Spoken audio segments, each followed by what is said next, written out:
send me some sorry lines, but passion undying, that the oceans can't subside. Hi everybody, welcome back to Polymer Clay TV. Today we're going to use marbling techniques to create a faux wood look. And we did a couple different things and we made some picture frames that might be nice. We were thinking maybe to give to a guy, since we do so many girly pretty projects. So get out your different colors of beige, ecru, all the kind of brown colors, and let's get started. So today we're going to be showing you how to make the faux wood design, and basically what you're going to need is clay in a few different colors.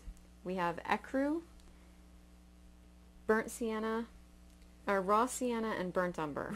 Okay, and then this is raw sienna and ecru mixed, so that we could get a little bit of a variation. And if you come over to Polymer Clay Classroom, we're going to show how to make this one from start to finish with the background and the faux wood inlays. And then right now what I'm going to be showing you is how to make this kind of faux wood sheet.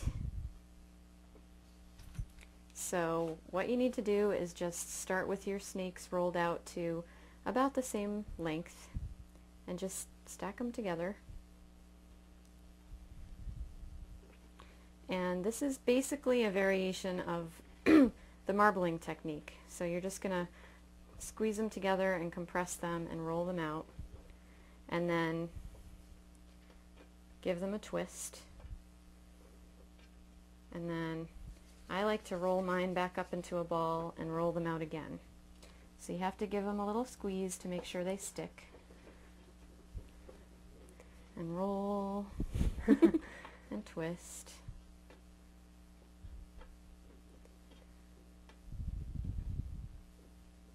And just do it until you start seeing what you would call like the veining in the wood.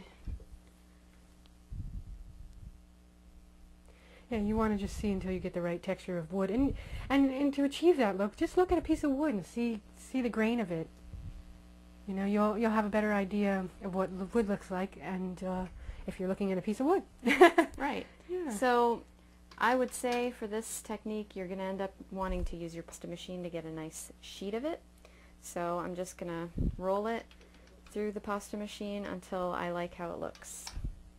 And I'm going to make it a little thinner. One side is looking better than the other, so that's the side that'll be on the outside when I fold it up.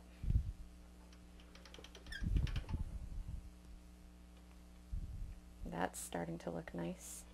So you can just stretch it with your hands a little bit, and then eventually you're going to stop because you don't want these to mix together. That's not the point. So right there, that's nice. That's starting to look like a nice wood. So now I'm going to just stretch it out. Yeah, you did that very different from me. Take it to a 4.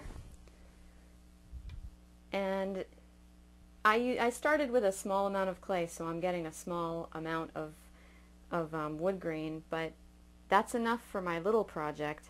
But for the frame that Ilysa made, you would definitely want to start with more clay. Do you want to show Sure. how you do it? Do you need the pasta machine? No. Okay. I never used it. I mean, I just kind of took my colors, and I like to work with 4 colors as well. That's just a good amount for me. And what I do is I kind of butt them together, and I fold them in on themselves, and roll it, and then I fold it again, and roll it, and you're just kind of creating that same kind of effect that Kira did, but with just rolling it instead. I use the pasta machine to roll out the flat sheet to put onto my picture frame. That's what I used it for. But for this technique, I just kept squishing it back together. And then you can give it a little twist. So she did that too. But, you know, I just kind of fold it onto itself, and it'll start to create that same kind of wood grain pattern. And you just play with it until you like your results. Because every time it'll come out different. It's not going to be the same every time. So let me just roll this out so you can see how it would look.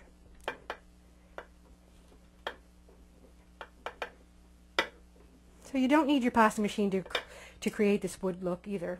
You can just use strips and keep rolling it up till you get your desired look. It's so funny how we work so I differently. know. It is.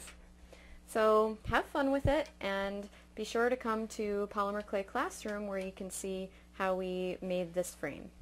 Thanks for joining us. Thanks.